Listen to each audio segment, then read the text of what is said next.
This is the MG ZS EV, and yes, it's another small electric SUV, but unlike some of the other small electric SUVs we've reviewed on our channel, this one's actually relatively affordable. But is it any good? Well, in this video, I'm going to tell you what I like, what I don't like, and everything else in between. I'm Charlie Atkinson, and welcome to EV Power's review of the MG ZS EV.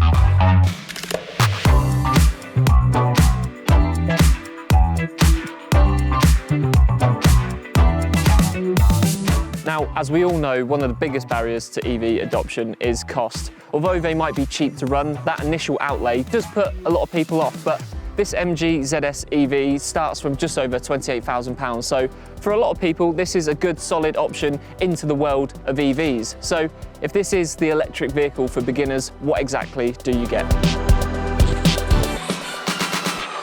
Let's start with how it looks. Now, in terms of its design, it's not exactly ripped up the rule book. It looks a little bit like the electric Volvos and a bit like the Hyundai Kona Electric, which isn't necessarily a bad thing, but it's not exactly gonna blow you away, even in this bright blue. This 2022 version has had a few little tweaks to previous models, most notably with this grille here, which is now color-coded to match the rest of the car. It's still got this nice little pattern across the front, and as well, you've got your handy little charging point at the front there too.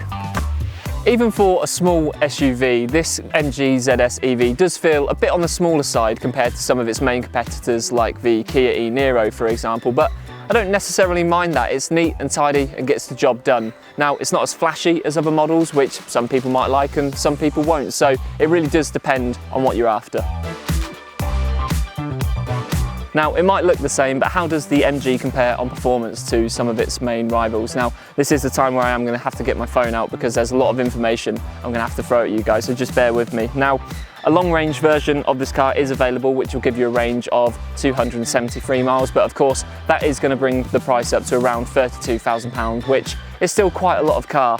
This standard range version has an official range of 198 miles, which in the real world is going to give you about 170 miles-ish, which in this day and age with electric vehicles, I mean, the benchmark is pretty much around the 200-mile mark, so that is quite disappointing.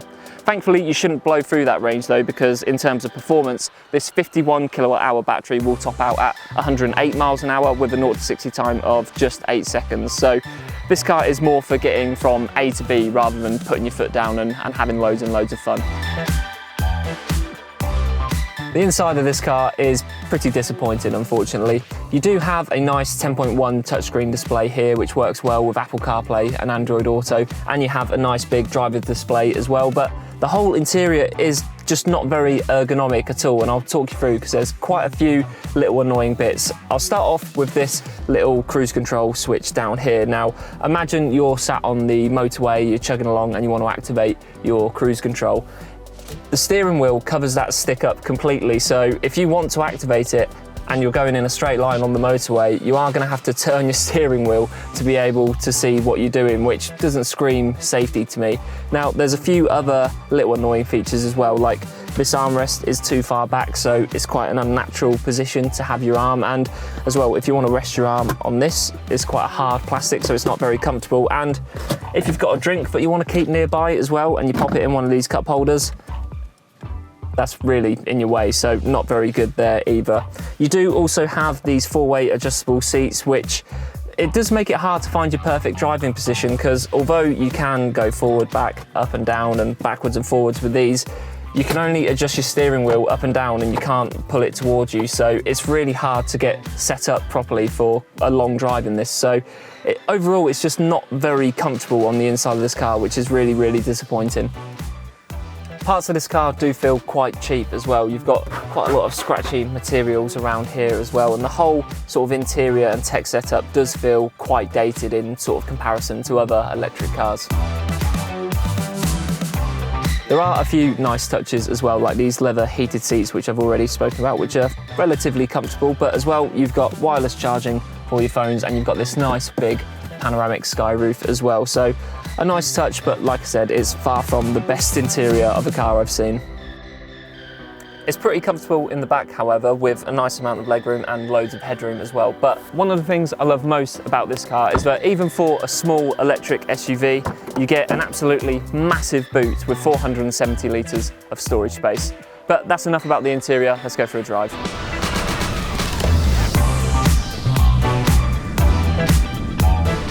Now, as I've already mentioned, this car isn't about going flat out 24/7. Instead, it's about being smooth, easy to drive and relatively comfortable. I know we've already spoken about some of the downfalls of the interior, but other than that, it's relatively easy to drive. It does its job and it is just a nice, normal, everyday car.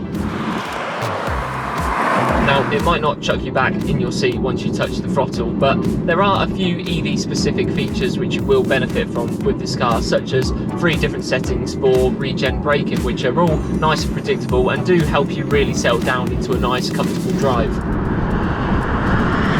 Now, it might not be the fastest EV in the world, it might not be the flashiest EV in the world, but what this is a very, very safe car because there's loads of different safety features built into this car, such as blind spot warning lights, 360-degree cameras, and it also gives you a nice little warning if there's a car coming when you're reversing out of a car parking space, which is a nice touch, and it just gives you that extra peace of mind when you're behind the wheel of this car.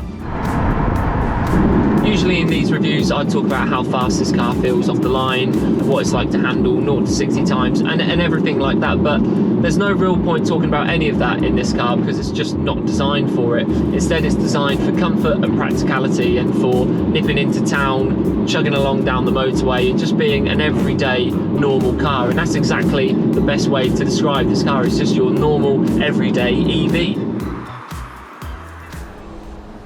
If you're looking to make the switch to an electric vehicle but want a solid, affordable option, then the MG ZS EV is probably the one for you. It offers a lot for its money, and whilst I'd probably recommend going up to the long-range version, it still offers a great first step into the world of electric vehicles, whichever spec you choose.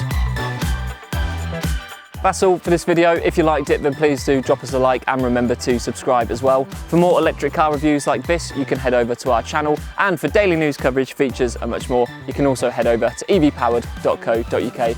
Thanks once again for watching, and we'll see you on the next video.